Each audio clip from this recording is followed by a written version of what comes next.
Now I'm so happy. Serie A is back. Serie A, calcio, Italian football is back on the TV.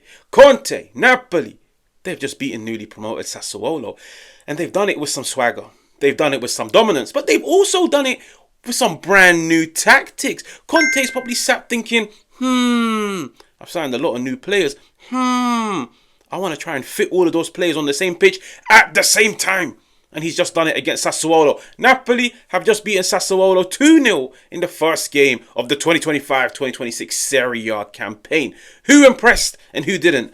Let's get into it. Before everything, if you're new, make sure to like, subscribe, engage in the comments. So what do we know of Conte, Napoli, his new tactics, all of the new players that they've brought in? Conte wants to try and fit all of these players in on the same pitch at the same time. Why? Because it gives him technical ability. It gives him physical ability. It gives him goals. It gives him chance creation. It allows him to put his best players on the pitch at the same time to cement their dominance, to go out and play on the front foot. So what did we learn? What were Antonio Conte's new tactics? Now, as you can see, this was Napoli in possession. It becomes something like a 3-4-2-1. Now, the base of their backline, it varied. And I feel like this is where Sassuolo struggled the most. At times, it was Anguissa. Anguissa is more the ball carrier. Let me drop into the middle of Rahmani and Juan Jesus and let me pick up the ball and carry it. But then 5 minutes later, it's somebody like Lobotka. The majority of the times it was Lobotka. Playing as that deep line playmaker, that regista in the centre of the two centre halves. He drops in. Di Lorenzo tucks inside as the inverted fullback. Playing alongside somebody like Anguissa. Then you've got Politano, Oliveira. And then in attack. This is where I was actually very curious to see how he would deploy KDB. How he would deploy Scott McTominay. Now both of them are goal scorers. Both of them are chance creators. And both of them need to aid a young striker like Lorenzo Luca. This is how they set up in possession. A 3-4-2-1, 3-4-3. Something Conte has deployed over the years. But what caught my eye the most was as soon as they lost possession, they weren't really dropping into this like 5-3-2, 5-4-1 shape that we've seen of Antonio Conte. No, off the ball, 4-4-2. Luca, KDB, spearheading the press. McTominay drifts out wide to the left-hand side, playing as this like makeshift left-sided midfielder.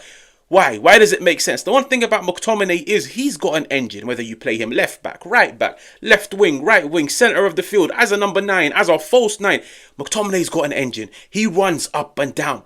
But Conte has set up this team knowing we're most likely going to dominate the ball. And we saw it against Sassuolo. So if we're going to dominate the ball, the majority of the times, McTominay, he's going to be playing in that position next to Luca, next to KDB. And I feel like it was a dominant Napoli performance, but I feel like they're in second gear. Like, it's the first game of the season. Players still need that time to get that rhythm up, to get that sharpness, to get that fitness, to get familiar with one another. But listen, at the end of the day, you have to win these games. There's no excuses. Napoli went on to win the game. Now it all kick-started with Scott McTominay. He's just picked up where he left off last season. The MVP of the Serie A. The guy that delivered the Scudetto to Napoli, to Conte. There's just something about KDB and scoring goals in Italian football. I don't know what it is. Like, he's got the physique for it. He's got the height. But I genuinely feel like it's his ability to be in the right place at the right time and convert those opportunities. Now, of course, Napoli, they play out of the back. They get the ball out wide. McTominay's in the box.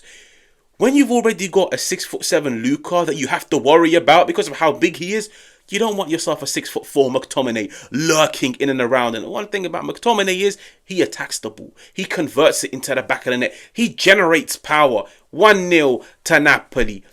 They capitalised on that. Now, the second goal, what do we make of it? Was it intentional? Was it not intentional? KDB on the left-hand side. He puts it into the box. But once again, you could see Sassuolo are so worried about McTominay, Luca, Anguissa, Lobotka, Juan Jesus, Rahmani. They're worried all about those players. They're not worried about KDB's deliveries.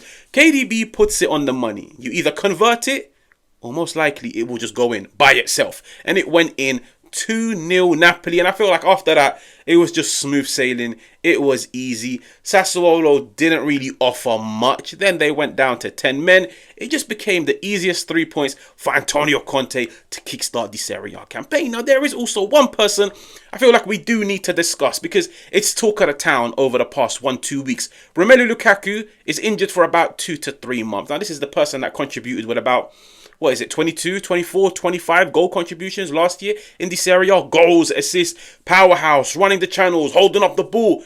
Lukaku is out.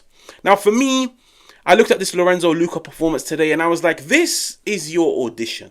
Napoli are in talks with Rasmus Højlund, and in my opinion, not the best of signings, but if there's anybody to turn his career around, it is most likely Antonio Conte. I was looking at Luca and I was like, this is your audition. If you want to tell Conte, don't go in for Højlund. If you do go in for Højlund, I'm still your main number 9 until Lukaku is back. Watch what I can do. Fair enough, it's the first game of the season. Fair enough, he's still a brand new signing. He needs time to gel in. But I looked at Luca and I was like, you know what it is? You're not the most imposing of players. You don't really have that speed in terms of dropping deep, connecting play. It's not really your game. Like, Luca's one of those guys, keep me in the box, put crosses in, and I will convert them.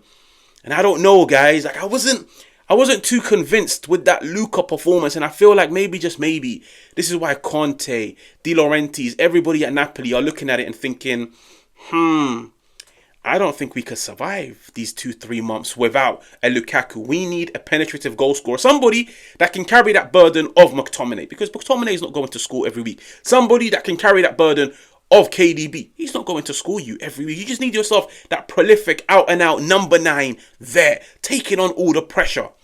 I think it's early for Luca, to be honest with you guys. Like, Luca, for me, fair enough, it's been one game, but this is just my opinion on Luca, even during his time at Udinese. I feel like the jump was massive, but I feel like the jump going to Napoli's bench, being a player off the bench, perfectly fine. Luca to be starting the line week in, week out, you could already see it against a weak Sassuolo team. Not the most imposing. Can't really do what Conte wants, which is drop deep, play with your back to goal, connect play. And the fact that Napoli are looking like they're going to be very dominant in possession, they need themselves a striker that can do those things besides scoring goals. I don't know. There's about 1 or 2 weeks left of the transfer window.